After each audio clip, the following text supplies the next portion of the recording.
Town committee Tando गुलाम Haidar ward number 2 जा नतीजा वहां ॾेखारियूं पिया।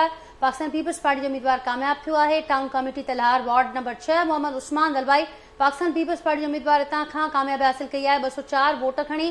ऐं उन खां सवाइ नाज़रीन टाउन कमेटी हाला वार्ड नंबर 4 अवां खे ॿुधायूं पिया त इते पाकिस्तान मुस्लिम लीग नून जो उम्मीदवार आहे मंसूर नवाज़ जंहिं 312 वोट खणी कामयाबी हासिल कई आहे। टाउन कमेटी तलहार वार्ड 6 जिते पाकिस्तान पीपल्स पार्टी जो उम्मीदवार 204 वोट खणी कामयाबी हासिल कई आहे। ऐं उन खां सवाइ अवां खे अपडेट कयोसीं टाउन कमेटी टंडो गुलाम हैदर वार्ड नंबर 2 जे नतीजे खां जिते पाकिस्तान पीपल्स पार्टी जो उम्मीदवार अब्दुल मजीद खासकेली 991 वोट खणी कामयाबी हासिल कई आहे।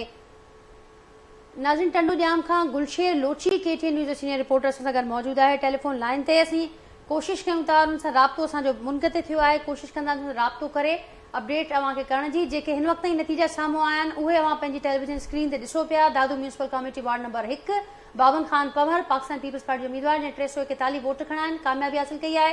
म्यूनिसिपल कमेटी दादू वार्ड नंबर 5 कुर्बान चांडियो पाकिस्तान पीपल्स पार्टी जो अगेन उम्मीदवार आहे जंहिं 304 वोट खणी हितां खां कामयाबी हासिल कई आहे। ऐं संदसि मुक़ाबले में नाज़रीन ही म्यूनिसिपल कमेटी ठठो जो रिज़ल्ट आहे जिते जावेद शाह इंडिपेंडेंट उम्मीदवार आहिनि 174 वोट खणी उन्हनि पाकिस्तान पीपल्स पार्टी जे उम्मीदवार जे मुक़ाबले में कामयाबी हासिल कई आहे। टाउन कमेटी टंडो गुलाम हैदर वार्ड नंबर 2 जा नतीजा हींअर अवां पंहिंजी टेलीविजन स्क्रीन ते ॾिसो पिया। पाकिस्तान पीपल्स पार्टी जो उम्मीदवार 991 वोट खणी कामयाबी हासिल कई आहे।